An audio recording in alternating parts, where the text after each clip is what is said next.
वास्तविक बात, ये सम्यक दर्शन भाव से। ऐसे ही अनादिकाल से विस्मृत आत्मा, अप्राप्य आत्मा, इसकी पीड़ा का नाम मिथ्यात्व था। ये अनादिकाल का मिथ्यात्व, ये अतिक्रमण है, भाव अतिक्रमण, द्रव्य अतिक्रमण नहीं है। द्रव्य अतिक्रमण कहलाता है ग्रीक मिथ्यात्व। ग्रीक मिथ्यात्व का त्याग कहलाता है, सच्चे देश शास्त्र का ग्रहण ये कहलाता है द्रव्य प्रतिक्रमण। प्रतिक्रमण का मीनिंग तो समझते होंगे सब लोग, अतिक्रमण के खिलाफ होता है प्रतिक्रमण। आप मार्केट में दुकान लेकर बैठते तो क्या करते हो, अपनी छोटी सी दुकान हो कपड़े या बर्तन की, तो 1-2 फुट चबूतरा निकाल लेते, गटर के ऊपर थोड़ी सी आगे निकाल लिए, आगे तक थोड़े टेबल कुर्सियां रखा के बर्तन रख लिए, लटका लिए। अब जिस दिन की म्यूनिसिपैलिटी वाले आते फिर क्या करते हो, क्या करते हो, म्यूनिसिपैलिटी वाले आते हैं फिर जल्दी उठाओ, अब यह जुर्माना लग जाए, जल्दी करो। इसे प्रतिक्रमण कहलाता है। प्रतिक्रमण करने में हमेशा एक बात का ध्यान दिलाता हूं, यहां की चीज उठाकर आपने बाहर टांगी थी, चाहे जैसे रख देने का नाम प्रतिक्रमण नहीं है। दुकान के अंदर सामान पटक देने का नाम प्रतिक्रमण नहीं है। आपको पता है सेल्फ में से कपड़े का थान निकाला जाता है, ग्राहक को दिखाया जाता है, ग्राहक के चले जाने के बाद ज्यों कि त्यों तय करके वहीं रख दिया जाता है, जहां की चीज वहीं रखी जाना। बर्तन यहां से उठा के बाहर रखे थे, यहाँ वहां से उठाकर वापस अपने स्थान पर रख देना, इसका नाम प्रतिक्रमण है। अनादिकाल से न्याय का अनुभव नहीं किया था। 5 इंद्रिय के विषयों में मेरा उपयोग सुख बुद्धि हो, ध्यान रखना, मिथ्यात्व की बात चल रही, सुख बुद्धि। मिथ्यात्व की पहचान है विषयों में सुख बुद्धि, ये अतिक्रमण था। आत्मा में सुख था, मैंने कल बताया ना, जीव अजीव, जीव का सुख जीव में था ये, लेकिन अभी तक हमने अजीव में माना था, ये अतिक्रमण था। इसका प्रतिक्रमण हुआ क्या, ओह मेरा सब मेरे अंदर है। विश्व का दिगंबर जैन आमनायिका या महावीर भगवान की आमनाय में पहले प्रतिक्रमण का नाम है कि अपना सुख अपने में दिखाई देना। यदि आपको भगवान में ही सुख दिखाई दे रहा है तो अतिक्रमण है, प्रतिक्रमण नहीं है। देश शास्त्र गुरु में भी आपको अपना सुख ज्ञान दर्शन चारित्र दिखाई देता है तो अतिक्रमण है। ध्यान रखना, जिसे मैं अतिक्रमण कह रहा हूं भाव पदार्थ की अपेक्षा से, द्रव्य प्रतिक्रमण में, उसमें द्रव्य प्रतिक्रमण में तो प्रतिक्रमण कहलाता, अतिक्रमण नहीं कहलाता। क्यों, इनके पास आए भी ना तुम इधर नहीं आ पाओगे। इसलिए ग्रीक मिथ्या छोड़कर के सच्चे देश शास्त्रों को ग्रहण करना इन व्यवहार का प्रतिक्रमण। लेकिन उनकी आज्ञा को मान करके अपने आत्मा में आ जाना, ये भाव प्रतिक्रमण। पदार्थ समझा रहा हूं, ध्यान रखना, संबर नाम का पदार्थ है। जब आई ना संबर की चर्चा, प्रतिक्रमण समिति गुप्तिचार्य वगैरह, यहां से आया है। आलोचना क्या हुआ, वर्तमान का दोष। वर्तमान का दोष यदि स्थूल करेंगे तो बहुत स्थूल हो जाएगा, मैं 1 घंटा उसमें लगाना नहीं चाहेगा। खाने पीने की मर्यादाएं टूट जाना, चलते फिरते जीवों की हिंसा हो जाना, व्यापार के समय में अचानक लोक वृत्ति के कारण अधिक धन कमा लेना, लूट लेना। ये भगवान आज हमने क्या किया, आज के दोस्त को आज विचार करके उसको निकाल देना, ये व्यवहार प्रतिक्रमण। व्यवहार प्रतिक्रमण हो, जिसके व्यवहार प्रतिक्रमण नहीं है उसके अंदर की बात हम नहीं कर पाएंगे। बाहर अन्य नीति अवक्ष चल रहा है, उसका खेत तक नहीं बरतता हो, हम उसकी बात नहीं कर पाएंगे। पहला व्यवहार प्रतिक्रमण कह रहा हूं, व्यवहार आलोचना, सॉरी व्यवहार आलोचना। व्यवहार आलोचना समझिए, द्रव्य आलोचना, देहासित आलोचना, अन्याय अनिति अवक्ष का त्याग होना चाहिए, इसका नाम है व्यवहार आलोचना।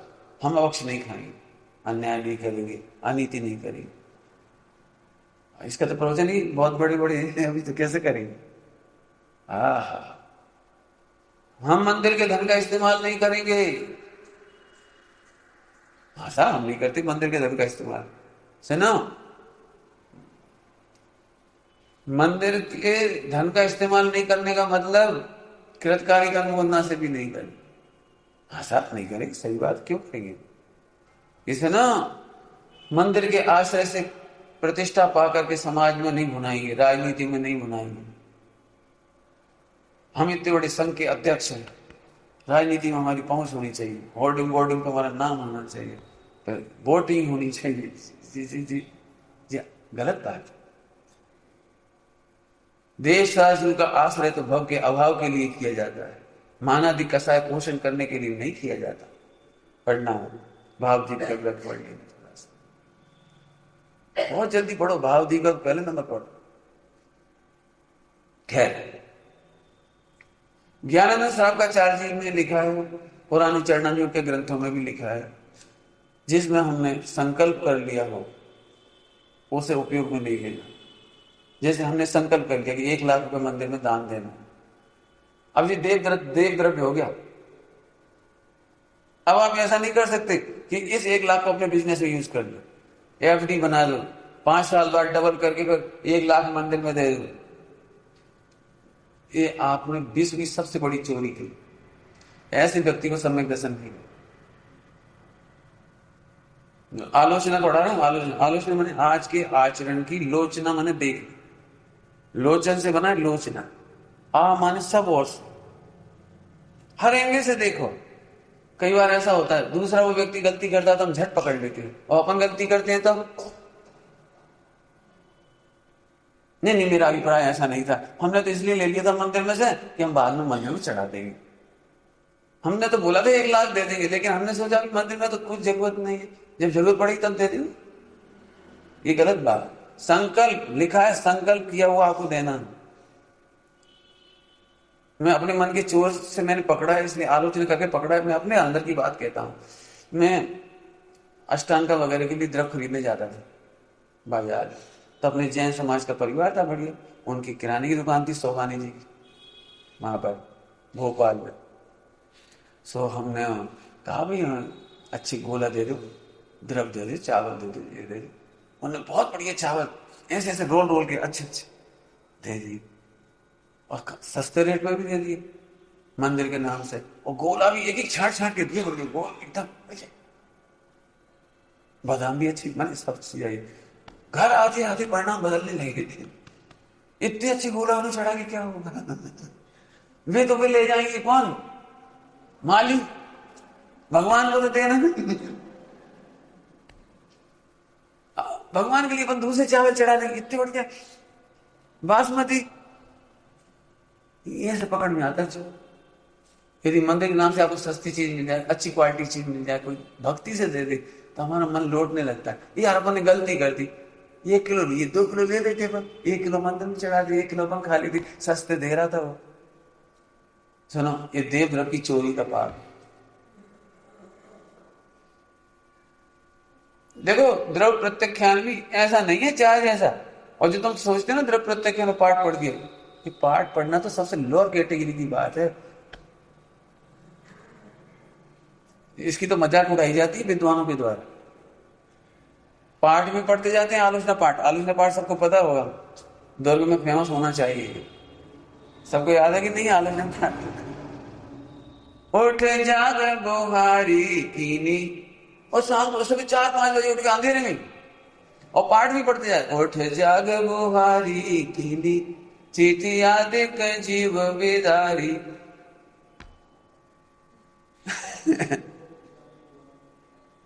बहुत है तो क्या सुना रहे। अवक्ष में थावर के खंदा हम खाए धर आनंदा, तब ही परमाद सतायो, बहुविध दुख उपजायो, मोहे दुख उपजायो। पढ़ते जा रहे बस। वही 4 बजे अंधेरे में, 5 बजे अंधेरे भी दूध आ रहा है।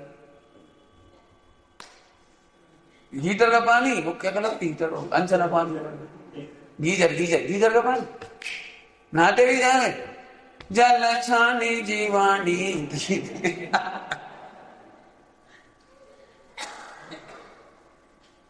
तब ही परमाद सतायो। रोग बैठ के गए, मैं द्रव्य प्रतिकोण सुस्त नहीं है।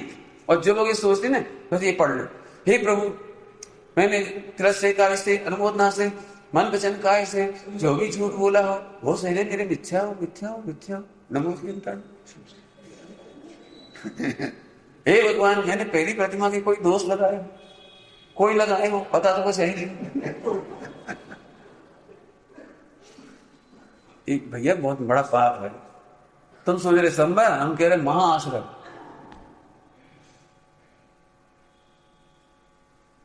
हमसे कई लोग कहते हैं पंडित हम प्राश्चित है, उनका क्या पोइजन अमुक अमुक कोई सही प्राश्चित। नहीं, तुम्हारी प्रतिज्ञा कौन सी पहले जी बता। प्राश्चित तब होता है जब प्रतिज्ञा ली। पॉइंट पकड़ना है, प्रतिज्ञा लो। जैसे आप कहोगे पंडित जी मेरे ब्रह्मचर्य का दोष लग गया, तो हम पूछे तुमने ब्रह्मचर्य प्रतिमा ली है क्या? जब तुमने ब्रह्मचर्य प्रतिमा नहीं ली तो दोष कहां से लग गया? अरे साहब तो दोष तो लग ही सकती। अरे दोष तो तब लगी जब तुम ब्रह्मचर्य प्रतिमा लो। नहीं समझ में आ रही मेरी बात? जैसे मैं कहूं मैं प्राश्चित मानता हूं, बोले क्या है? मैंने कपड़ा पहन लिया। तो तुमने मुनि दशा ली है क्या? तुमने मुनि दीक्षा ली हो कि फिर कपड़ा पहनते तब दोष लगता है। इसका मतलब है गुरु आज्ञा से, गुरु साक्षी ने पहले एक प्रतिज्ञा ली जाती है, प्रतिज्ञा लेने के बाद दोष लगता है तब प्राश्चित होता है। ऐसे प्राश्चित नहीं होता। तुम रात्रि भोजन का त्याग करो बुद्धिपूर्वक और फिर दोष लगे तब कहो। तो सब प्राश्चित तो भी कर ले तो तुम अपने मन को बहला रहे हो। पाप तो उससे अनंत होना चल रहा है।